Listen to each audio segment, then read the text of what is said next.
Church leaders and other pro-lifers are sounding the alarm after lawmakers in Uruguay pass a measure that opens the door to legalize euthanasia. Earlier this month, lawmakers applauded the passage of the Death with Dignity bill, which allows anyone over the age of 18 who is suffering from a, quote, chronic or incurable health condition causing unbearable suffering to have access to euthanasia.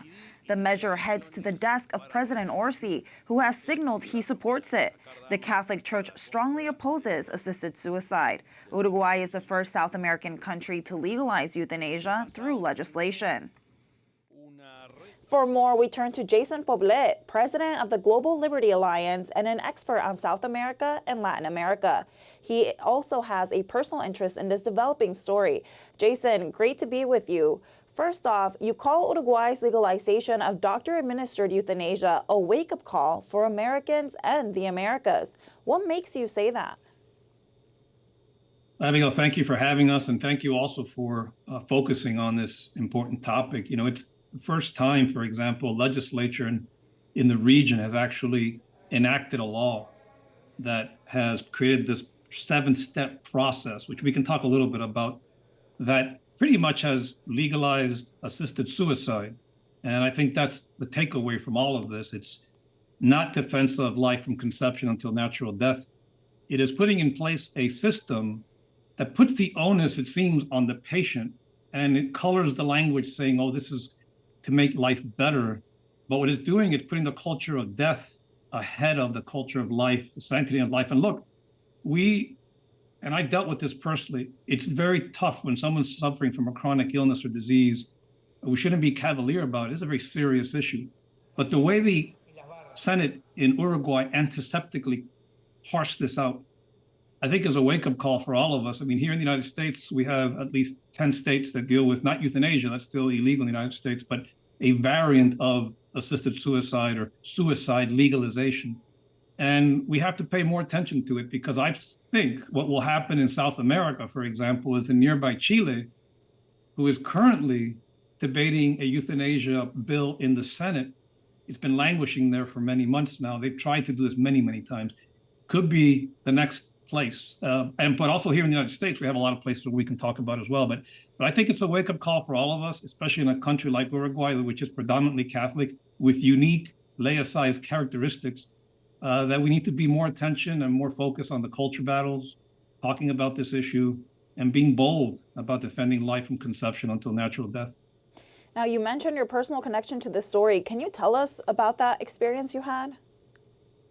My very first experience with this was many, many years ago. You know, my mom was young by relative when she was in her mid-50s, when she was battling a very difficult illness.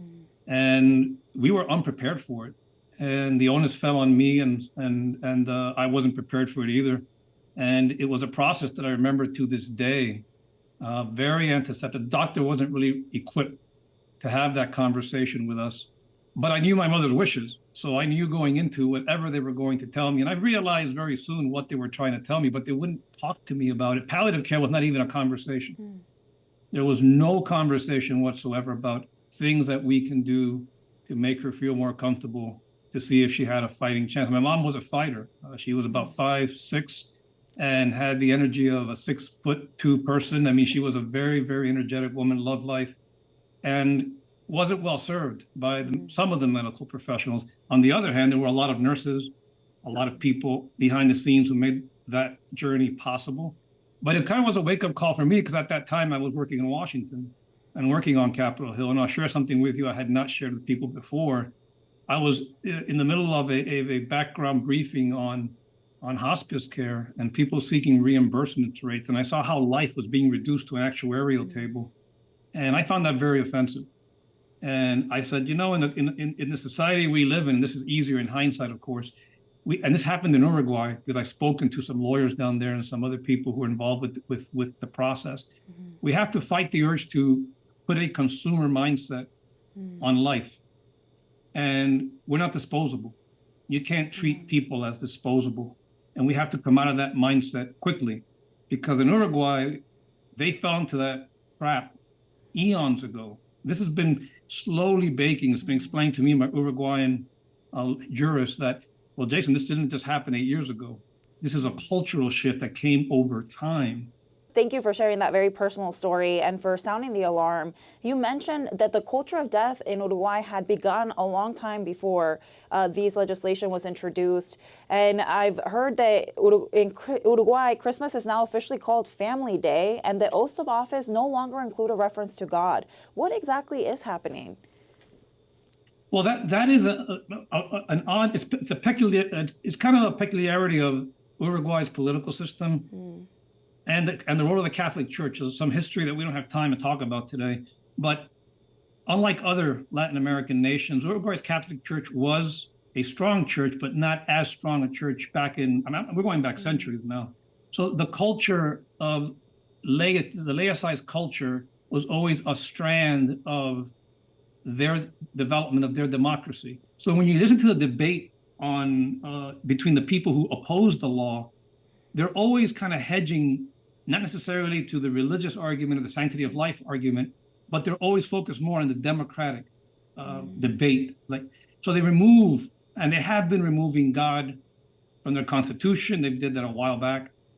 There has been a species of a legal allowance for certain types of death that doesn't criminalize it if under certain conditions. As you said, a lot of the holidays, they'll celebrate Christmas, but it's not really Christmas. It's a laicized holiday. Even in the military, the soldiers and airmen, what have you, they're not supposed to bring religion into service. So I think it's an outlier. Uruguay is an outlier in that sense, but in another way, it really isn't, because they are part of this fabric all throughout the Americas, where these international organizations are trying to erode life from countries that do include it in their constitution and that do have abortion restrictions and bans in their constitutions. So that is something that we have to monitor closely, because again, this was a legislature passed bill, which is important. It will be copied. They're going to try and use it again. Ecuador and Colombia have another version of it that was authorized by the courts. So there is a precedent for some of this.